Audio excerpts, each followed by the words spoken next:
우리가 정말 이런 시기에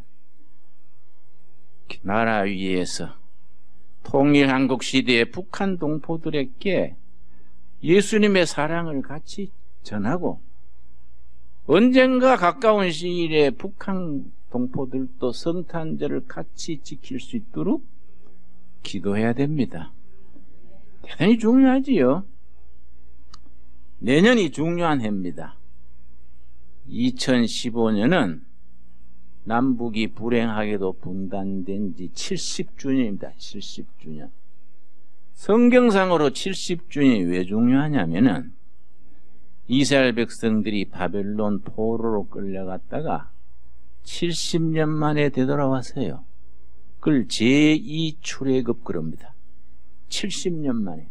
그래서 성경상으로 70년에 대해서 우리는 영적으로 의미를 부여합니다. 우리가 몇 년 전에 70년 되는 해에 꼭 통일되게 해주십시오 기도했었는데 아마 그건 아직 이루어지지는 못했지만은 생각보다 우리 통일의 날이 다가 가까이 오고 있는 줄로 믿습니다. 우리 믿어야 돼요. 우리 교인들이 그런 걸 포기하고 될 대로 되겠지 이러면 안 됩니다. 우리 나라 위에서 북한 동포들 위해서 중복 기도해야 될 책임이 있습니다. 왜냐? 역사를 주관하는 것은 하나님이 역사를 주장하십니다. 그래서 마태복음 오늘 본문으로 읽었습니다마는 마태복음의 특징이 두 가지입니다. 왕중왕으로 오신 예수님. 그래서 마태복음 시작하자마자 뭐부터 나옵니까? 낳고 족보가 나오지요. 예수님은 다윗 왕가를 이은 왕손이다. 왕으로 오셨다 이거예요. 그래서 초신자 때 마태복음 1장 읽으면 얼마나 지루합니까? 낳고 끝나기 전에 잠이 오지요. 그래서 뭔 성경이 산부인과 복음이라 애기만 놓냐? 낳고 끝나기 전에 잠 오는데 사실은 성경 읽는 깊이가 더해지면은 그 부분이 그렇게 은혜가 됩니다. 낳고 배경에 성경 전체가 그 뒤에 있는 겁니다. 성경을 가장 한번 빨리 묵상하는 데는 마태복음의 예수님의 왕가 족보를 쭉 읽는 것이 그 전체를 볼 수 있다는 겁니다. 유대인의 왕으로 오신 예수님이자 만왕의 왕이십니다. 요즘은 왕이란 말을 안 쓰고 대통령이니까 통일한국 시대에 이 나라의 진정한 대통령은 예수 그리스도를 대통령으로 모신다. 이런 믿음을 가져야 돼요. 우리가 그런 기도 제목을 가지고 비전을 가지고 통일한국 시대에 우리가 평양 가서 백두산 가서 성탄절 예배를 드리자. 이런 선한 앰비션을 가져야 됩니다. 여러분 그런 점에서 이번에 성탄절 전주에 전번 주간에 우리가 이런 통진당 해산을 하고 국가의 기틀을 바로 세운 거 참 감사한 일이지요. 세상이 좋아진 건 참 감사한데 국정원이나 경찰에서 간첩 혐의 있는 사람을 데려다가 조사를 하는데 그 사람을 변호하는 변호사가 30명이 따라와요. 30명. 30명 옆에 앉아가지고 조사관이 뭘 물으면 대답하려면 변호사 그건 대답하지 마시오. 불리합니다. 국민이 대답 안 할 권리가 있어. 뭐 이런 세상이야. 우리는 죄도 없이 가서 얻어 터질 때 비하면 이 세상이 좋아진 긴가 나빠진 긴가 응? 우리 그때는 뭐 밤새 한참 안 재우고 김진호 너 평양 언제 갔다 와서? 그러면 가슴이 철렁합니다. 보소 대구 사람이 평양 길을 알아가지요. 그러면 이놈의 새끼는 안 재우고 두드러 맞고 그 밤중에 기도 제목이 뭔지 아십니까? 하나님 제발 내 천국 좀 데려가세요. 응? 그런 세월이 있었는데 요새는 간첩될다 놓고 변호사가 말하지 마라. 어쩌라. 이게 참 좋은 것 같기도 하고 아닌 것 같기도 하고 이 나라가 이만큼 지켜지는 데는 눈물로 새벽잔을 세우고 선배들의 순교하고 하루 보르죽 두 끼 먹고 전도하러 다닌 그 선배들의 눈물과 헌신이 밑바닥에 깔린 거이지요. 우리 때 잘해야 돼요. 우리 때. 물론 제일 잘해야 되는 건 목사들이지요.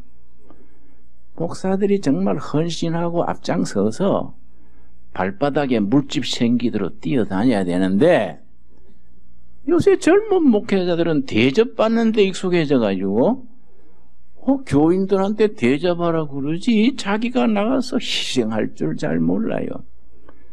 그러면 교회는 힘을 잃어버리지요. 예수님이 이 세상에 왜 왔습니까? 대접받으러 왔습니까? 섬기고 희생하고 십자가에 죽기까지 나는 섬기러 왔다. 왕은 왕인데 섬기는 왕이야. 섬기는 왕. 그러니까 여러분 가정, 직장 어디서든 가면은 열심히 받들어 섬기는 사람 되기를 바랍니다. 예? 교회에 와서도 서로 섬겨야 되지요. 섬겨서 섬기는 왕 예수 그리스도의 생일이 이번 주간입니다. 여러분 예수님이 뭐 하루 만에 탁 오신 게 아니에요. 수천 년부터 수만 년 전부터 벌써 창세기 시작하면서 예수님이 오실 것이 예언되지 않습니까? 2장 15절입니다. 2장 15절. 그 아득아득한 옛날에 벌써 여인을 통해서 남자를 거치지 않는 여인을 통해서 아기 예수가 오실 것을 미리 선포를 하지 않습니까? 창세기 2장 3장 15절 말씀 3장 15절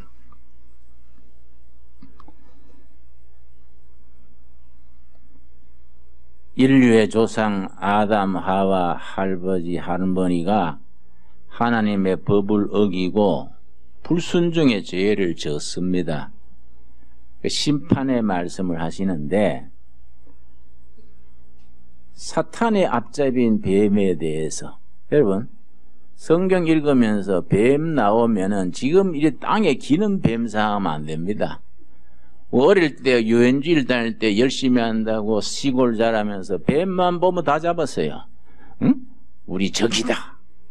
사실은 뱀을 억울하지요. 뭐 자기는 뭐 그 뱀을 잡아가 나무에 달아놓고 뭐 응? 사실 그럴 게 아닌데 그 뱀하고 이 뱀하고 다른데 예. 말씀하시는 거예요. 3장 15절 내가 너로 하나님께서 사탄의 앞잡이인 그에게 너로 여자와 원수가 되게 하고 너 후손도 여자의 후손과 원수가 되게 하여 너 후손은 사탄의 후손이고 여자의 후손은 누구겠습니까? 예수님이요. 남자의 후손과 여자의 후손이 다릅니다. 남자의 후손은요 인류 전체가 남자의 후손입니다. 남자의 후손. 여자의 후손은 한 분입니다. 메시아 그리스도입니다. 내가 42살인가 3살에 미국 샌프란시스코 신학대학에 유학을 처음 갔습니다. 미국 유학이라고는 처음 간 거이죠. 뭐 유학으로 갔지만은 미국 교실에 교수가 강의하는데 나 하나도 못 알아듣겠고 내가 영어를 하는데 미국 사람들이 못 알아들어요. 그래서 내가 소리 빽 질렀습니다. Please attention. 정신 차려 들어라. 내가 영어 못한 건 당연하다. 너가 한국말 아냐? 너가 알아들어야지 뭐 어떡하냐. 그래서 묻더라고요. 뭐 유학에 갈 것도 없지요. 그런데 한 가지 알아들었어요. 그 교수가 말이에요. 이 여자 처녀가 잉태하여 아기를 낳았다. 그 사람이 해석을 아리까리하게 하는 거예요. 응? 처녀도 여자니까 꼭 뭐 처녀라 갈 거 없다. 응? 그거 뭐 그냥 일반 부인이라고 하는 게 옳다. 그래서 내가 손들었어요. 제가 또 잘 나서는 은사가 있다고요. 프로페셔. 난 그래 생각 안 합니다. 당신도 남자고 나도 남자인데 남자가 난 애기가 다 시원찮잖아요. 남자들이 죄 많고 욕심 많고. 여러분 남편들 같이 지내보면 잘 경험하지 않습니까? 남편이란 건 본래 아들 중에 제일 속썩이는 아들 하나 더 있다 이렇게 생각하면 돼요. 응? 아멘 없습니까? 예. 당신도 남자고 나도 남자인데 남자가 얼마나 시원찮냐? 남자 후손이 인류를 구원하겠냐? 그러니까 순수한 처녀가 맞다. 남자 안 거치고 난 분이라야 메시아가 되지. 응? 당신 그렇게 생각하면 안 된다. 내가 그랬더니 학생들이 중얼중얼하고 분위기가 이상해지더라고요. 내 말이 맞지요 뭐. 응? 여자의 후손. 창세기 3장 15절부터 나오는 겁니다 이거. 근데 쭉 창세기 줄이 계속해서 예수님이 오실 것을 나오는데 딱 찍어서 말한 건 이사야서 7장 14절이지요. 이사야 7장 14절 아예 쪽집게로 찍어서. 그래서 우리가 시간만 있으면 창세기부터 쭉 예수님이 오실 것을 어떻게 예언이 되어 왔느냐 그것만 한 2시간 쭉 공부할 필요가 있습니다. 성경 전체를 알고 믿어야 되지 대충 듣고 예배당 댕기면은 이 봉사 반길 걷기요.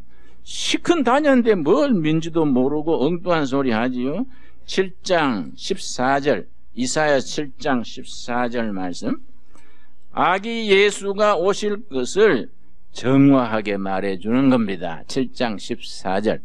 그러므로 주께서 친히 뭡니까? 징조를 너희에게 주실 것이라. 징조는 사인입니다. 사인. 여러분 자동차 운전해 가다가 빨간 등이 탁 켜지지요? 거기 징조입니다. 징조, 사인입니다. 사인. 빨간 등 켜지면 자동차가 딱 서지 않습니까?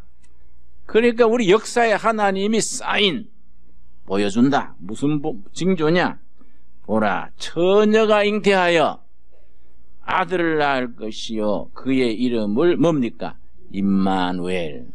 여러분 북한에 가면요 김일성 어머니가 그렇게 신앙이 좋았거든요.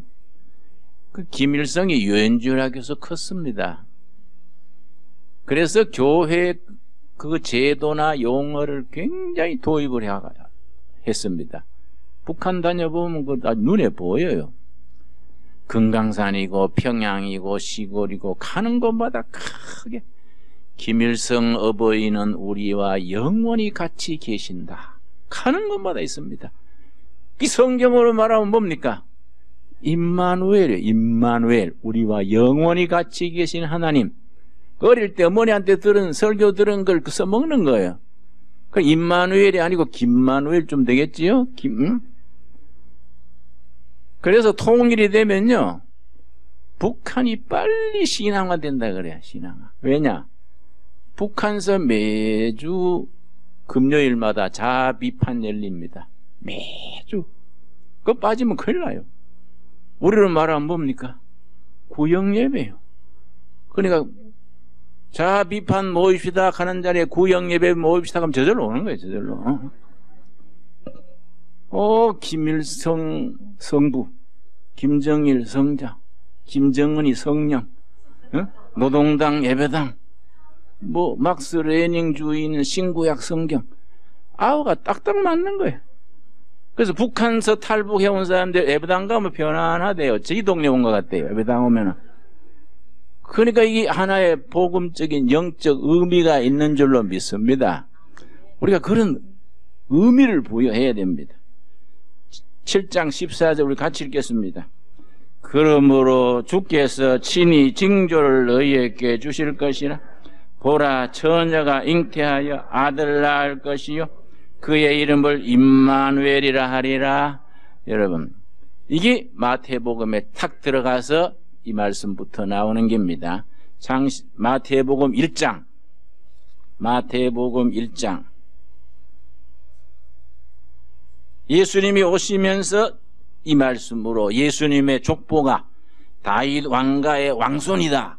그 족보가 쭉 나온 뒤에 막바로 그 말씀을 인용을 합니다. 그래서 마태복음을 바로 이해하려면은 구약 성경을 잘 알아야 돼요. 신약과 구약을 다리 놓아주는 중간 다리가 마태복음이고, 유대인의 왕으로 오신 예수님이고, 예수님이 오신 것이 구약 모세 때부터 창세기부터 선지자들의 예언을 성취하러 오신 것이다. 이게 마태복음의 주제지요. 자, 1장 22절 말씀. 22절. 이 모든 일에 된 것은 주께서 선지자로 하신 말씀을 이루려 하심이니 이르시되, 선지자 누굽니까? 이사야를 통해서 하신 말씀이 성취되는 거다. 23절. 보라, 처녀가 잉태하여 아들을 낳을 것이요 그의 이름은 임마누엘이라 하리라 하셨으니, 그 다음 같이 읽겠습니다. 이를 번역한 저 하나님이 우리와 함께 계시다 함이라. 여러분, 이번 성탄절을 맞으면서 교회의 가정에 이 나라에 임마누엘 하나님이 함께 하실 줄로 믿습니까? 확신을 가지고 믿어요. 확신을 가지고. 임마누엘 하나님, 이 땅에 오신 하나님 그리스도께서 우리 가정의 호주가 되시고 내 주인이 되시고 우리 교회 당회장 되시고 이 나라의 진짜 대통령 되신다. 이걸 확실히 믿어야 됩니다. 자, 그래서 애기 태어나는 얘기가 2장에 나오지요. 2장. 헤롯 왕 때 예수께서 유대 베들레헴에서 나심에, 베들레헴에서 나온 큰 인물이 셋입니다. 성경의 베들레헴 인물. 첫째는 어느 왕이지요? 다윗 왕. 다윗하고 예수님이 한 동네 출신이에요. 응? 베들레헴. 베들레헴이라면 떡집이에요. 떡집 말 자체가. 또 룻기의 주인공 누굽니까? 응? 그 사람은 또 베들레헴 출신이에요. 예수님 또 베들레헴. 베들레헴에서 왕이 나셨는데, 아기 예수가 탄생하시는데, 동방에서 박사들이, 그때는 점성술이 세계적인 추세였습니다. 별을 보고 왕이 났다, 왕이 죽는다. 우리나라에도 경주에 가면 첨성대 있지요? 그 당시에 천문학, 점성술 연구하던 데가 천문대입니다. 그래서 어떤 사람은 그래요. 예수님 나실 때 동방에서 온 박사 세 사람이 바로 한국에서 건너간 박사다. 에? 그 천문대에서 하늘 보다가 왔다 하고 따라간 게다. 그런 걸 그냥 믿거나 말거나 그러는데, 예. 이 세 명이 가가지고서는 아이 눈치 없이 말이요. 독재자 헤롯한테 가가지고 유대인의 왕으로 나신 네가 어디서 났느냐? 그 말이 되겠습니까? 그렇겠지요. 예. 2절 말씀. 유대인의 왕으로 나신 이가 어디 계시냐? 우리가 동방에서 그의 별을 보고 그를 경배로 왔노라. 아, 그렇게 헤롯 궁전이 비상이지. 이게 무슨 소리야? 내가 왕이고 자식 대대로 왕을 할 낀데 왕이 났다고? 역적이 났다는 얘기지요. 그래서 학자들 전부 모아가지고, 예나 지금이나 어용학자들 있지 않습니까? 정부에 돈 받아 먹고 뭐 이렇게 박수 치는 그런 학자들 있지요. 다 모아가지고 물었습니다. 4절. 왕이 모든 대제사장과 백성의 서기관들을 모아 그리스도가 어디서 나겠느냐 물으니, 여러분, 구약의 예수님에 대한 많은 예언 중에 어느 동네에서 난다는 것까지 나와 있습니다. 미가서 아시죠? 미가 선지자가 예수님이 어느 동네에서 난다. 미가서 5장 2절입니다. 5장 2절에 딱 찍어놨습니다. 5절. 이르되 유대 베들레헴 이오니 이는 선지자로 이렇게 기록된 바. 선지자가 누구라고요? 미가가 미가서에 기록된 바. 6절.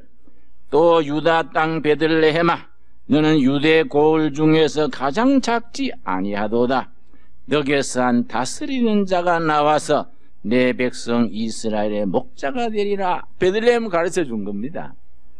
베들레헴 가서 예수님께 경배하고 갔는데, 예수님이 뭐 산부인과 좋은 침대에서 났습니까? 아주 말 오양간 말죽통에, 여러분 누가복음 2장에 나오죠. 누가복음 2장. 예수님이 어디서 났다는 겁니까? 아주 나실 데가 없어가지고 뭐 요즘 말로 다라이도 하나 없어가지고 예수님이 말 소죽통 거기 아기를 받은 겁니다. 그러니까 예수님이 정말 얼마나 미천하게 오셨는지 2장 7절입니다. 2장 7절. 누가복음 2장 7절. 첫 아들을 낳아 강보로 사서, 강보가 요즘 말로 뭡니까? 포대기, 예, 기저귀, 포대기로 사서 구유에 누웠으니, 구육하니까 뭐 아주 거창한 걸로 알지요? 말죽통이요. 말이 밥 먹는 말죽통에 누웠으니 이는 여관에 있을 곳이 없음이러라. 아무도 예수님이 아기를 받을 곳이 없는 거예요. 그 말 오양간에 가서 옆에는 말이 섰고, 응? 말새끼도 있을 때고, 그 예수님이 거기서 태어났지요. 말죽통에 포대기에 사서 예수님이 가장 낮은 자리에 오셨어요. 그러니까 우리는 예수님의 제자가 되려면 항상 낮은 자리에, 섬기는 자리에서 그렇게 살다가 하나님이 높여주실 때 천국으로 당당하게 들어갈 수 있게 되기를 바랍니다.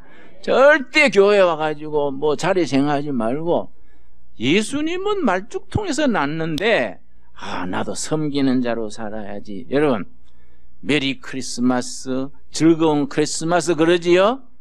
여러분 생각해 봐야 돼요. 정말 누가 성탄절 때가 제일 즐거운 사람이 어딥니까 지금? 술집이요, 술집. 손님이 매 터져요. 응? 여관집이요, 여관집. 백화점 매출 올라서. 정말 성탄절 때문에 더 슬픈 사람들이 있습니다. 저 세월호에 아기들 죽은 그 부모들 성탄절이 어떻겠습니까? 그 중에 교인 또 50몇 가정이라 그래요. 그 애들 생각하면 성탄절이 어떻겠습니까? 병상에서 불치병에 있는 사람들 성탄절이 어떻겠습니까? 부모 없는 애들, 슬픈 성탄절이 있다는 걸 알아야 돼요. 우리가 그냥 분위기에 뭐 즐거운 성탄절, 메리 크리스마스 자꾸 그 얘기만 하는 건 안 좋아요. 즐거운 성탄절 밑바닥에 슬픈 성탄절을 꺾을 수밖에 없는 슬픈 동포들이 많은 거예요. 우리가 그들에게 정말 성의껏, 응? 사탕 한 봉지라도 드리고. 저는 이렇게 요즘 일에 다니면 성탄절이라고 경찰들이 늦게까지 보초소 가지 않습니까? 길에 섰지 않습니까? 그럼 나 주머니에 사탕 껌 놓고 다녀도 하나씩 줍니다. 차문 열고, 아이 수고해요 젊은이, 껌이라도 씹으세요. 응? 괜찮습니다. 뭘 괜찮어, 형님이 주는데 하고 껌 하나 줘요. 껌이라도 씹어야지, 추운데. 안 그렇습니까? 응? 여러분, 내가 미국에서 오는 날 앞 비행기에 그 땅콩 사건이 터졌어요. 응? 앞 비행기요. 응? 그거 사장 딸이 직원을 막 꼬란추가 쥐잡듯이 했다는 거 아니에요? 그래 하면 부자들이 대접을 못 받아요. 그런 부자들이 있으니까 통진당 같은 게 생기는 거예요. 응? 사람이 제사에 많을수록 겸손하고 국민이 나를 부자되게 해줬다, 이 마음을 가져야 되는데 안 그렇습니까? 미국의 부자, 독일의 부자들은 존경받습니다. 영국은요, 전쟁 났다 하면 귀족아들이 먼저 최전선에 갑니다. 최전선. 6.25 때 모택동 아들도 북한 전선에서 전사했지 않습니까? 근데 우리나라는 이 부자들이 아주 뺀질이요. 응? 쥐가 잘나서 그런 줄 알고. 그 골치 아픈 거이지요. 정말 이런 시대에 뭐 그런 사람들 작거품 뽑아야 우리 입만 나빠지고, 예수님을 따르는 우리 성도들은 달라야 돼요. 정말 낮은 자리에 겸손하게 있으면서 슬픈 성탄절을 맞을 수 없는 이웃을 위해서 우리가 뭔가 힘이 돼야 돼. 그렇죠? 뭔가 마음을 나누고 적은 것도 나누고 위로하고. 그래서 성탄절로 인해서 우리 마을과 일터 가정이 훈훈해질 수 있기를 바랍니다.